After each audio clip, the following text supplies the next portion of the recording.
In Dodge City and in the territory on west, there's just one way to handle the killers and the spoilers, and that's with a U.S. Marshal and the smell of Gunsmoke.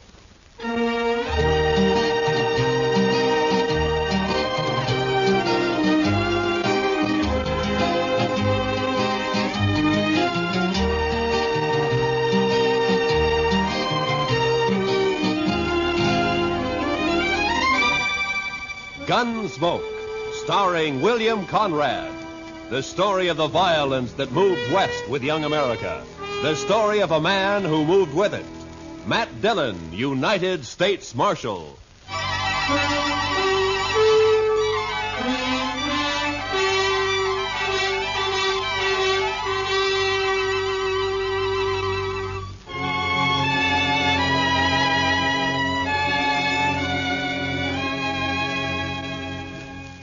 It was the dust. The heat was bad enough in Dodge City, but out on the plain, it was the dust. The sun was a burning red-brown chip in the sky, and the sweat on a man never had a chance to drop. It was blotted and dried with dust. Doc, Chester, and I had ridden to old man Gore's place 10 miles out. He'd had some trouble with one of the hands. Fellow had gone loco with liquor and had been shooting up the cattle. We found him, stripped naked nearby on his haunches, crying, drunk over a parched water hole. Doc had got him to bed and fixed him up some. And now we were heading back for Dodge. Darn horse. Seems he's just bound to stomp all the dust in Kansas in my eyes. Maybe the marshal will buy you a camel, Chester. This keeps up, we'll all buy camels. I remember the time back in Waco when I was just Doc, a small... Chester, boy. You see something ahead on the side of the trail there? Yeah, maybe. It looks like some poor calf strayed off and dropped. I don't think so. It looks like a man. Come on.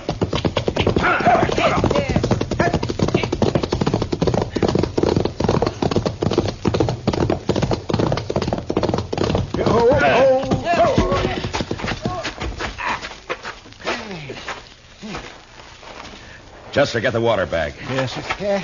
Let me have a look, Marshal. Yeah. Let's see. Heat. Is he all right? Well, depends on how long he's been lying here. Here you are, Mr. Dillon. Open up his shirt, Marshal.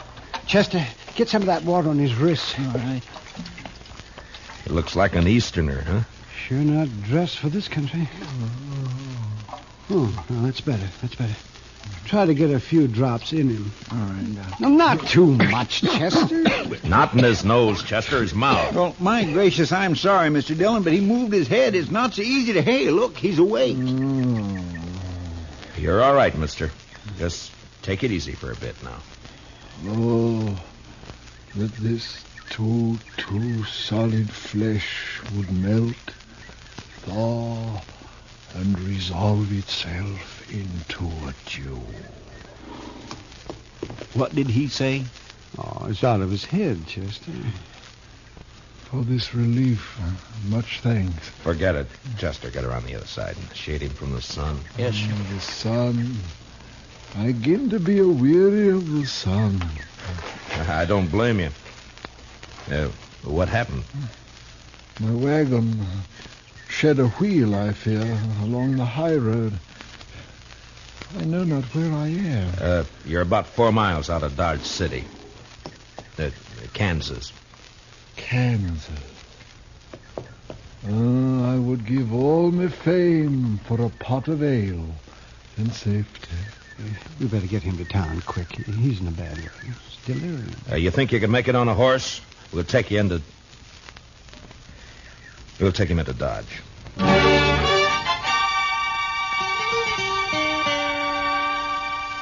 And he passed out again. We tied him across Doc's horse. Doc and I doubled up, and Chester rode behind. The stranger was a tall, skinny man with a face like a friendly mule. Big hands and thin wrists stretched out from his sleeves. He had no papers on him, nothing. And until he woke up, we wouldn't even know his name.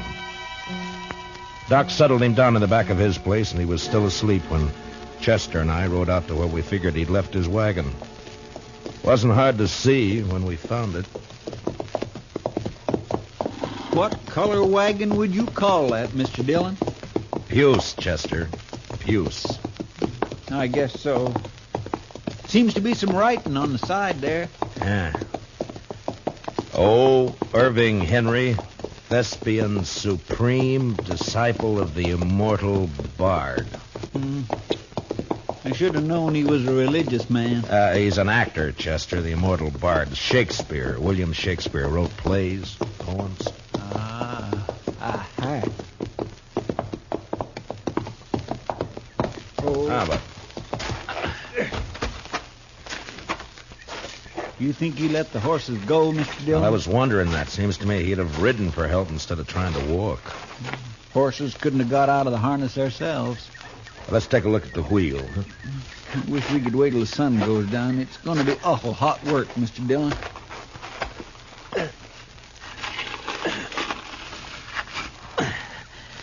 It's not too bad. The pin fell out. Must be another in the box at the back. Take a look, will you, Chester? Yes, sir. I'll prop the wheel up here. Now. Mr. Dillon? Yeah, can't you find it? Will you come here a minute? What's the matter?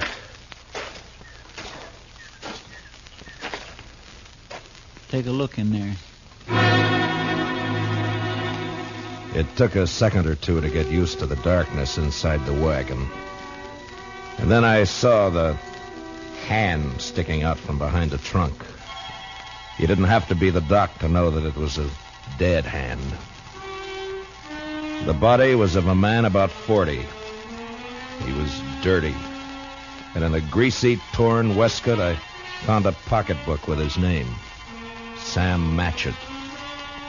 And that was all. Below his left shoulder and his back was a patch of dried blood. And in the middle, a bullet hole. We got the wagon wheel on, hitched up our horses, and drove into Dodge.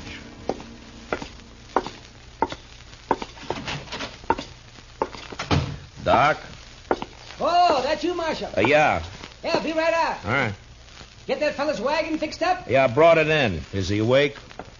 Oh, I haven't looked in the last half hour. I was making coffee. You want some? No, thanks. Oh, it's a funny thing about coffee. When it's hot weather like this, drink it scalded and it makes you feel cooler outside. Look, Doc, I got to see that fellow. I want to ask him a couple of questions. Oh, that's so? I found a dead man in the back of his wagon. You don't say. You better take a look. Chester's bringing him in the side. Oh, sure. You want to go on back? Yeah, thanks, Doc.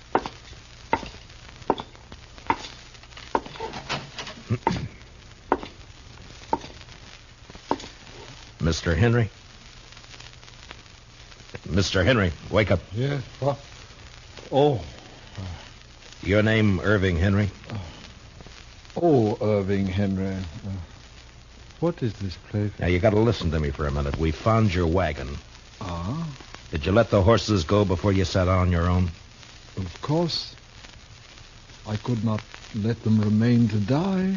Well, how come you didn't take one to ride? I have a loathing of horses. I cannot bear one under my body. There is a carafe of water beside the bed. Would you be good enough, Mr. Dillon, Matt Dillon. I'm the marshal here in Dodge City. Here you are. Oh, my thanks. Now, what were you doing with a dead man in your wagon, Mr. Henry?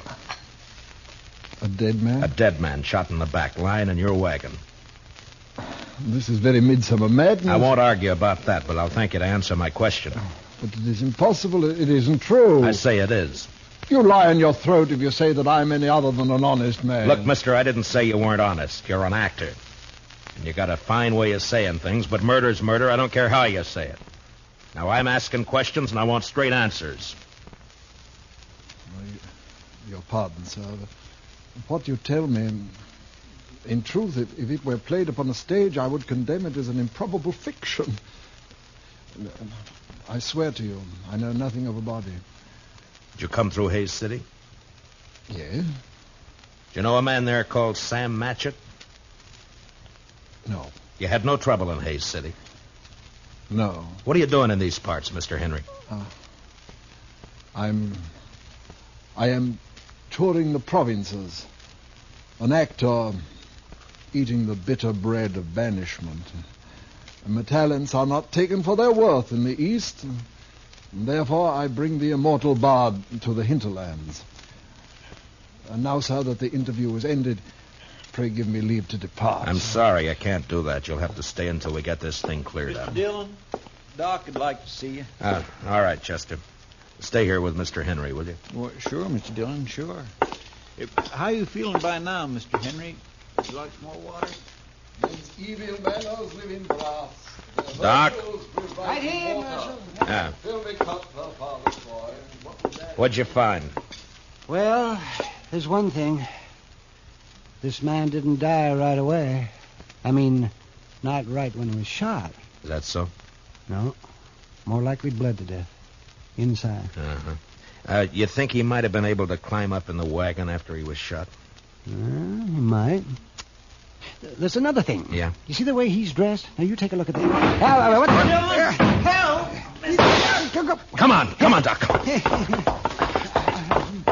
Chester. What's the matter with him? Chester. He took my gun when I was pouring him some water, Mr. Dillon. He must have gone through the window, Marshal. I tried to get it back. It went off. Take care of Chester, Doc. I'm going after him.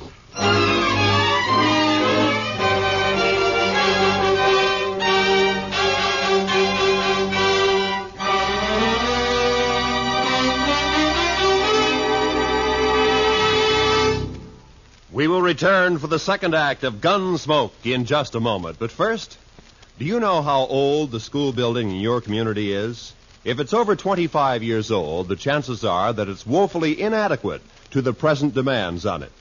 Certainly thousands of schools all over America are unable to meet the needs of a greatly increased enrollment.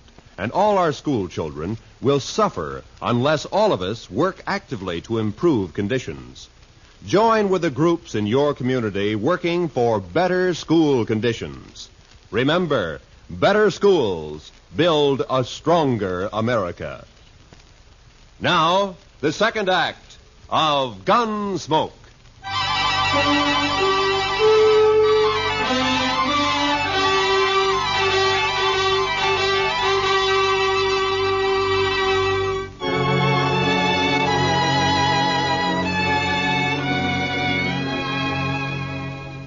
When I went out of there, I didn't know how badly Chester was hurt. There was a lot of blood on his head and over his face.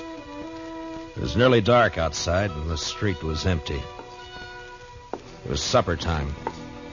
I could see the women through the windows getting food ready. The kids were inside, too. Sure looked peaceful.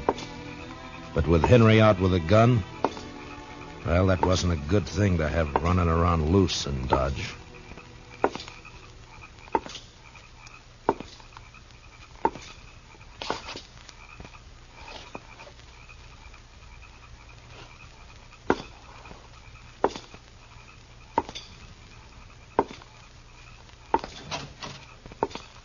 Evening, Mr. Dillon. Did you see a man run down the street, Miss Fletcher? Well, no. Well, you better get inside and lock your door. Don't come out again. There's a killer loose.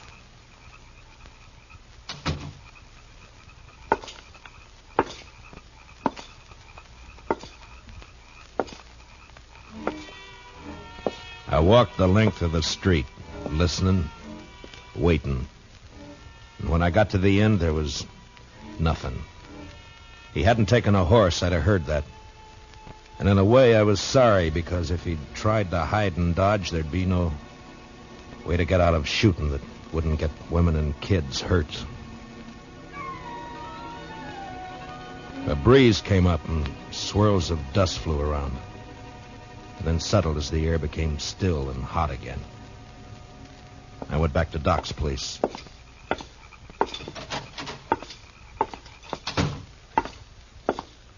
Oh, did you find him, Marshal? No.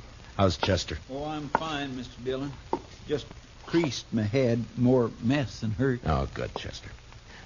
Look, you want to go home or you want to work? I want to work. All right, go down to the office, get yourself another gun, and round up some men, many as you can. As long as Henry stays in town, we're in trouble. Now keep your eyes open. Meet me back here. Yes, sir, Mr. Dillon. Take my gun with you, and if you see him, watch out. All right, now get going. Yes, sir.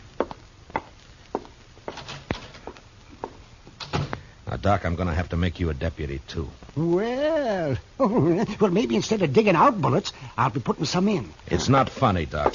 Now, come on. All right, we'll start here. I'll take this side, you take the other. Get the men to go through their houses and tell them to look for their horses. Tell them what's happening.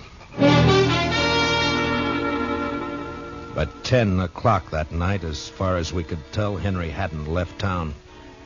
There were plenty of places for him to hide, though. We had 50 men out searching. Chester and I were working along back of the express office. There were a couple of houses there we hadn't covered. You wouldn't think a man like that would be a killer, now would you, Mr. Dillon? I never saw a man yet couldn't be, Chester. Depends on your reasons for killing, I guess. Now, let's take a look behind these boxes, huh?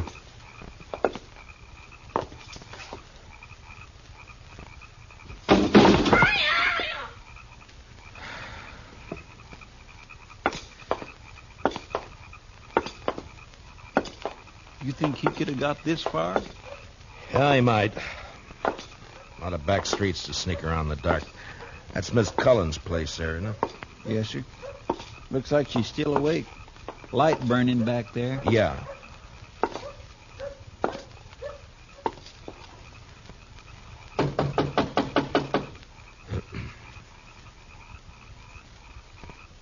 Seem a bit cooler to you tonight, Mr. Dillon? Yeah, a bit.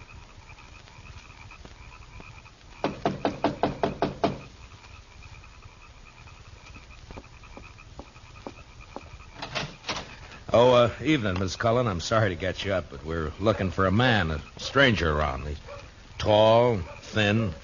You seen anyone about tonight? No. No, I haven't. Oh? How's the kids? Oh, they're fine. Thank you, Mr. Dillon. Fine. Uh-huh. Well, you keep the place locked tight, Miss Cullen. Don't let anybody in tonight unless you know who it is. All right. Good night, Mr. Dillon. Good night, ma'am. Well, now that's strange. She didn't even say hello to me, and I know her better than you do, Mr. Dillon. Chester, round up the others. Get them over here. I don't know why she... He's in there with her. I think he's got the kids in the sleeping room. Oh. Sent her out to get rid of us. Now, I'm going to try and get in. Don't do anything when you come back. Just put the men around the house. Yes, sir.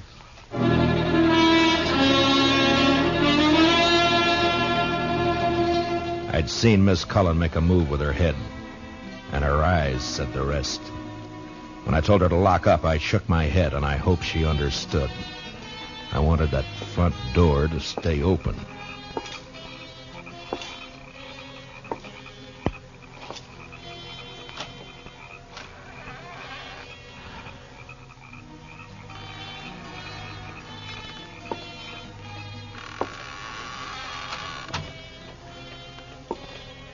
Keep my promise as soon as I can. He was in there, all right. I could hear him. I wanted him alive, but I wasn't going to risk hurt to Miss Cullen or the kids getting him. Please. I did what you asked. Don't hurt the children, please. They will never know this night. And in the morning, when they're awake... What's that?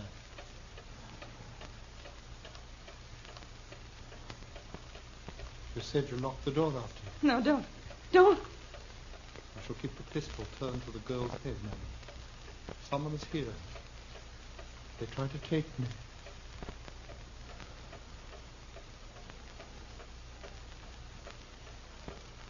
Who is it? Who?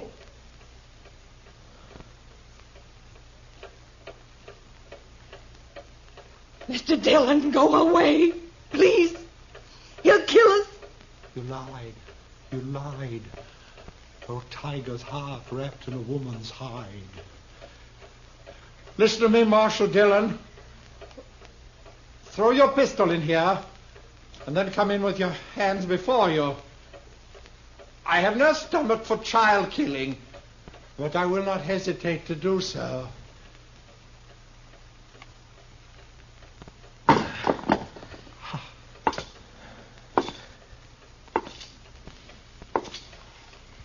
Now give me the gun, Henry. No, You won't be able to get out of this. I must. There is living to be done. You know that fancy talk isn't going to help either. Now, why don't you climb down? What happened to Matchett? Nothing happened to Match. Why'd you kill him? I didn't. In 5 minutes or less, there'll be 50 men or more around here. Now, what are you going to do? I don't know. If you didn't kill Matchett, you'll get a chance. I'll see to that. There's no use going on this way. Give me the gun. I cannot. It is my prop of salvation. No gun is salvation to anybody. Put it down. You must tell the men to go away, Marshal Dillon. I'll have to take one of these children with me for my protection. No! Shed a tear for me, madam. I have the greater need. You do a lot of talking, mister. I'd like to see you turn the gun away from that kid's head. That'd take more than talk, wouldn't it, though? I have no skill with such a weapon. Why should I match with you? I want to live. You're going about it the wrong way. The smallest worm will turn being trod upon. Meaning? You gave me no choice when you brought me here. Would have been better to have left me lying in the dust. You don't understand. You don't know. Well, why don't you tell me? What good would it do? It depends.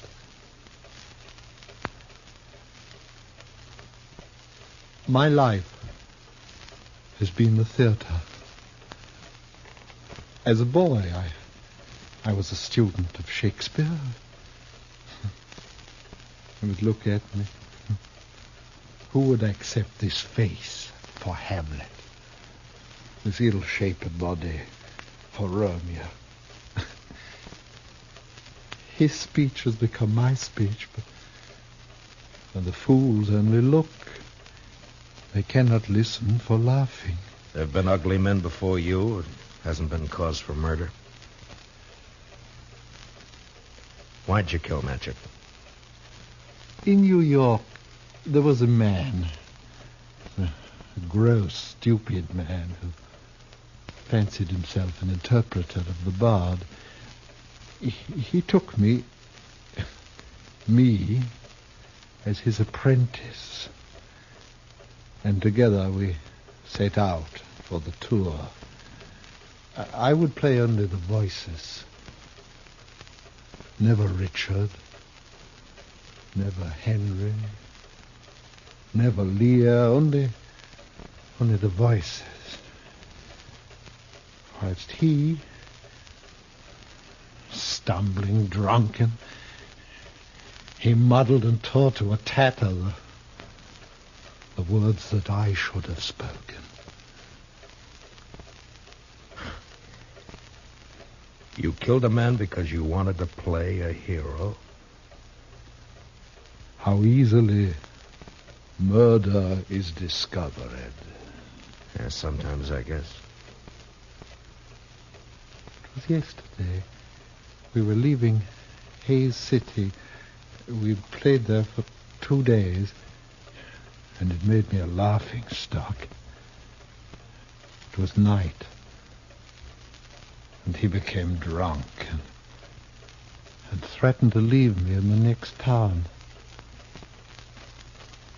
I made him stop the wagon, and taking up a pistol, I shot him.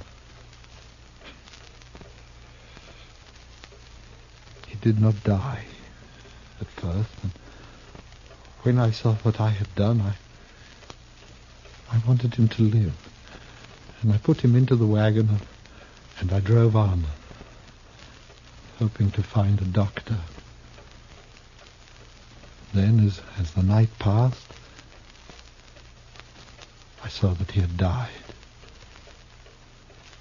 And moment I was afraid. The wagon broke down? Yes, I put my purse into his clothes and took his name for mine. How I've hated the name of Sam Matchett.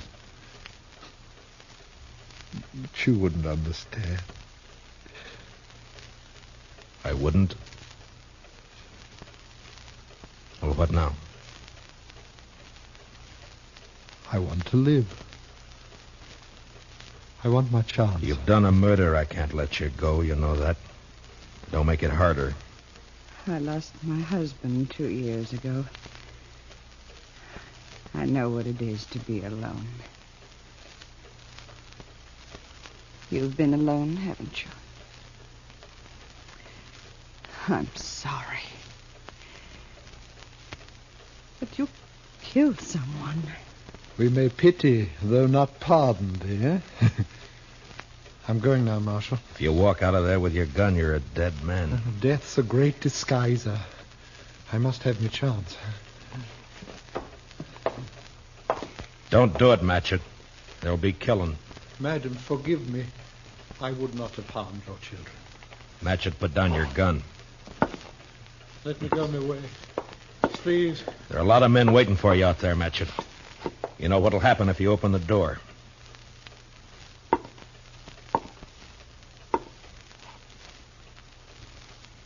Don't do it, Matchett.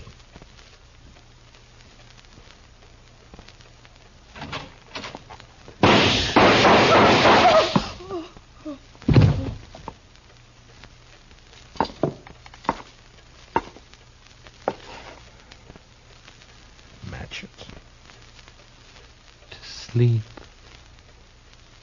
Perchance to dream. Aye, there's the rub. For in that sleep of death, what dreams may come.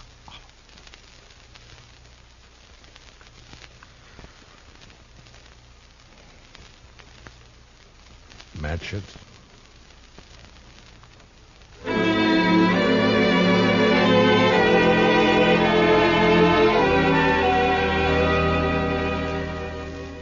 He knew he was going to die. The minute he opened that door, he knew it. And maybe he wanted to, because he fired first, a single shot. We buried him in back of the church, and I found some words in a book to put on his grave. He that dies pays all debts.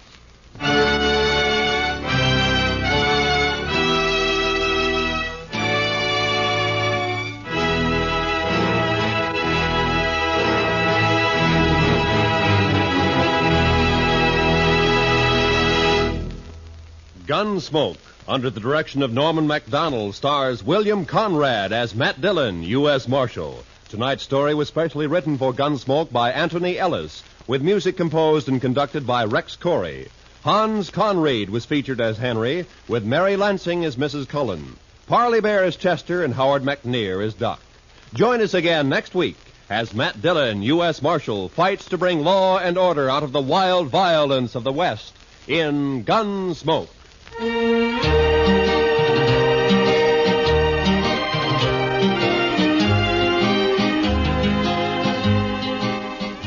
Roy Rowan speaking. Remember, Gangbusters going to action Saturday nights on the CBS Radio Network.